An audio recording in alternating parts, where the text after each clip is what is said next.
I was ankle-deep in the creek, the cold water swirling around my bare feet after a long morning mending the fence, when a low growl shattered the quiet.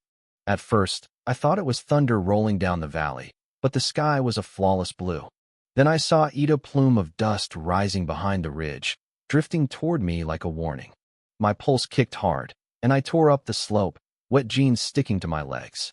When I crested the hill, my breath caught. Two bulldozers were ripping through my great-uncle's old barn, reducing it to splinters as if it were nothing. I stood there, frozen in the mud, watching the last wall buckle and fall. And there she was, Lydia Marsh, clipboard in one hand, a kale smoothie in the other, smirking like she'd just won a bet. "You're welcome," she said, her voice dripping with syrupy condescension. "I cleaned up your property." My fists clenched so tight, I tasted blood from biting my cheek. That barn had weathered blizzards, floods, and 3 generations of my family's grit. She'd flattened it in 20 minutes without a word, without a permit. In that moment, I knew one of us was going to pay a price. My name's Ethan Caldwell, and for 6 months, I'd been living on my 5 acres of mountain land, free from the grip of any HOA. Just me, my dogs, and the creek. That barn wasn't just wood and rusty nails, it was my history, my anchor. Down in the valley, Lydia had built her Pine Hollow Spa, a glossy retreat for city types chasing rustic vibes, without the inconvenience of actual dirt. She hated my independence, my off-grid life. To her, my freedom was a personal insult, and defiance was a declaration of war.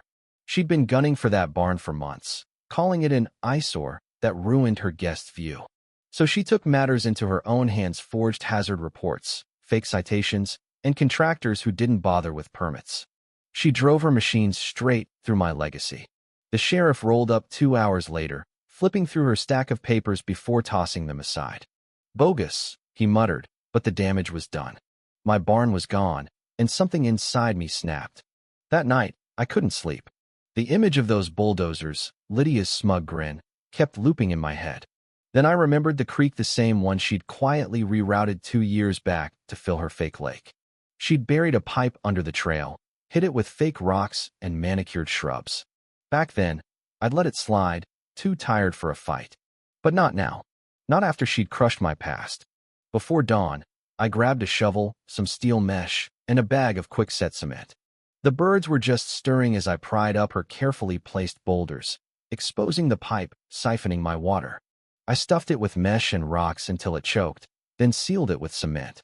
By sunrise, the creek was still, and I felt a grim satisfaction. That evening, word trickled up from the valley. Pine Hollow's koi pond had drained, paddle tours were canceled, and their pristine lakebed was cracking into mud. I sat on my porch, sipping coffee, waiting. 20 minutes later, Lydia roared up in her golf cart, eyes blazing. "You blocked the stream," she spat, jabbing a finger at me. I leaned back, calm as stone. "You mean the one that starts on my land? The one you tapped without asking?" She snapped that water was a shared resource, but I stepped closer, voice low. "Funny, you didn't share when you stole it." The sheriff pulled up, glancing at her from his cruiser before climbing out. "Water trouble, I assume," he said dryly. I handed him time-stamped photos of the pipe on my property. He turned to Lydia. "Unless you've got an easement, ma'am, you're out of luck." Her face crumpled. "This is sabotage," she shrieked, but I just raised an eyebrow. "No, Lydia. It's called property lines." She stormed off, yelling into her phone. But I wasn't done. That morning, I dug out the old property deed from my lockbox. Tucked in the margin was a Gemma 1942 clause granting exclusive water rights to my land, void if the lower property went commercial. Lydia's spa was that lower property, and she'd broken the covenant. I spent hours at the county records office with old Pete, the archivist, sifting through dusty files. When I left, I had deeds, surveys, and water rights in hand. I drafted a cease and desist, demanding she remove her spa's encroachments, restore the creek, pay for the barn, and cover my legal fees 72 hours or else. That night, her lake was bone dry, and social media exploded with guest complaints. "Resort nightmare. Mud pit, not a lake." I saved every post. The next morning, Lydia showed up at my Gatineau clipboard, no cart, just fury. "You're ruining me," she screamed. I leaned on the fence. Maybe you shouldn't have built your empire on stolen water. She threatened to sue, but I held up the deed. This is mountain law, Lydia. It's worth more than your lawyers. Surveyors later confirmed her spa, fountain, and pump were on my land. Armed with that, I had a county attorney, Tom Weaver, issue a formal demand. Dismantle the structures, pay damages, fix the creek, all within 30 days. I delivered it myself, boots caked in mud, right on her polished lobby desk. She glared but said nothing. That night, I caught 3 of her contractors sneaking a new pipe onto my land. I stepped out with a flashlight and night vision binoculars. They froze. 60 seconds to leave, or I call the sheriff, I said. They dropped their tools and ran. I sent the footage to the sheriff, who was done with her games. Then a local reporter, Sam Klein, called for an interview. I walked him through the barn's rubble, the dry creek, the cemented pipe. Why not sue yet, he asked. I nodded toward the ridge. I'm giving her one shot to make this right. I don't warn twice. His story hit hard. Mountain Man versus Spa Tycoon. Water war ignites. Neighbors chimed in online, sharing their own run-ins with Lydia's HOA fines and petty rules. The valley rallied behind me. A week before court, Lydia tried to delay, claiming her spa's foundation was sinking. Turns out, her diverted creek had destabilized the soil. Karma's heavier than concrete, I thought. Then I spotted orange flags near the creek, another attempt to reroute my water. I snapped photos, hauled the pipe to the sheriff, and he called it what it was: criminal trespass and water theft. On court day, the hall was packed.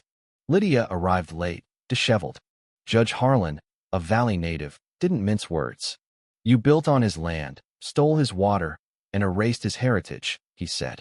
He ordered her to remove the encroachments, pay for the barn, and cover fines for illegal diversion. No delays. The courtroom erupted in cheers. Lydia bolted, and I walked out slow, boots gritty, heart steady. Back home, I didn't want revenge, I wanted restoration. Neighbors showed up with tools and salvaged barn lumber.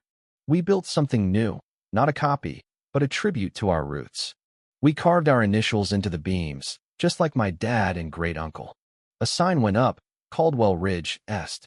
1913, rebuilt 2025. The creek flowed clean again, the mountain calm.